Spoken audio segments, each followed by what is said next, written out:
You're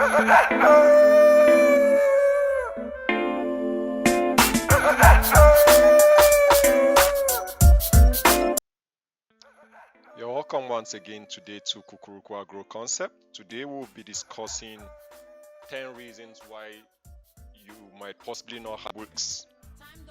And the reasons are not far-fetched. We have discussed earlier on this channel that there are things that you can actually do. You can actually keep your bets for the purpose of you hatching. For instance, people who keep Noella bets. We have situations where we see people take their eggs to the hatchery, or they use the incubator they have at home, and they discover that their eggs are not hatching, and some of them attributed those factors to either the hatchery or their incubator. But today I want to just tell you that beyond just the incubator you have or going to the hatchery, there are other things you need to consider, and today we'll be discussing about 10 of them. First on my list that I want to discuss today is the breeder nutrition. Now you have breeder beds, and because you have breeder beds, you need to check what type of nutrition you give them. You need to give them healthy feed for them to consume so that it will translate to them laying the right form of eggs that are hatchable, and you will be able to get chicks from them. Now when we talk about hatchable eggs, we are referring to eggs that will, when you are able to incubate them, say for instance you're having chickens, you're incubating them for 21 days, and after 21 days you will be able to get chicks from them. And when you have good nutrition as the first factor I've discussed, it will translate to you having a hatchable egg that will translate to a chick at the end of the day. The second thing I'll be talking about today is the correct ratio of males to females of stock that you have. Now the beds that you will be having hatchable eggs must have both the cocks and the hens. That's both the males and the females. Now if you have both the males and the females in your stock, you will be able to get hatchable eggs, but they must be in the right ratio. Now when we talk about the right ratio, we are talking about a ratio of 1 to 5, which is the standard. If you have 1 male and 5 females, you will be able to have hatchable eggs possibly, because you have the correct ratio. However, the next factor I'll be discussing will actually tell us that it's not just all about having the right ratio. The next factor I'll be talking about is the activity, the mating activity. Now when I talk about the mating activity, I'm referring to whether the males are mounting the females.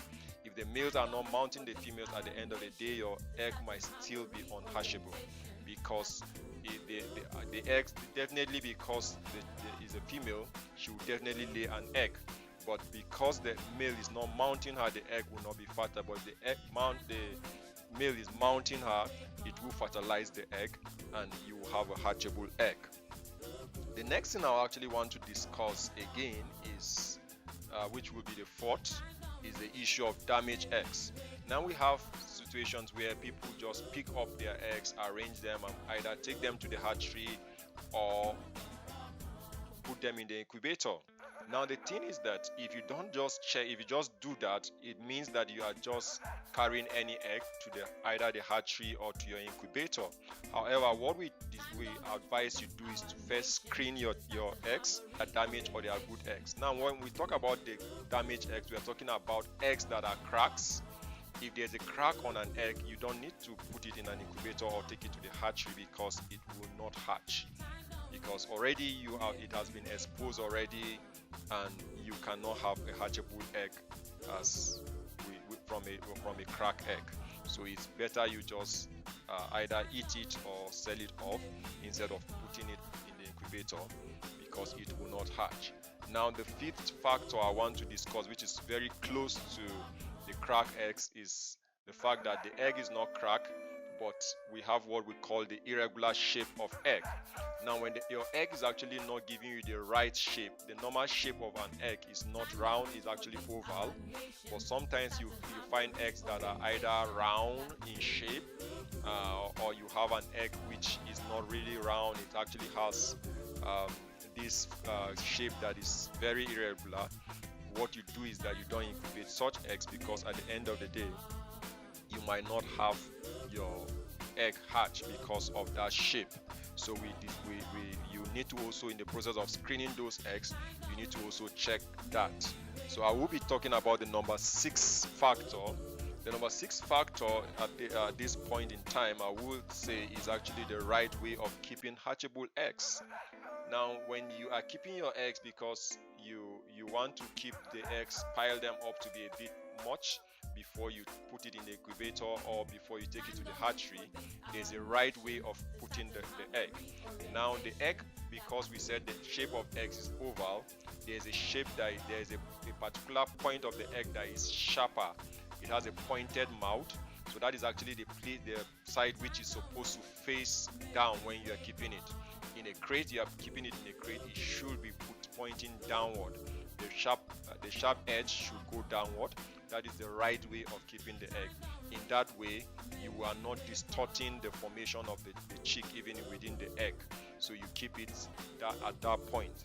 Now, you know, when I talked about the fact that you are piling the eggs to take them to the hatchery, or you are piling the eggs to put them in the incubator, I will also want to talk about yet another factor that is very related to that, which will be the number 7.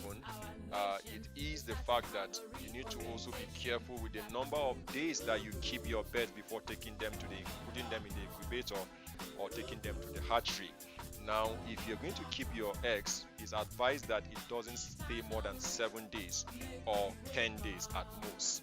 Now, the reason why we said it shouldn't spend more than 10 days or 7 days or 10 days at most is the fact that when you keep it and it's exceeded that time, that duration, it will translate to it's already forming before you even take it to the incubator.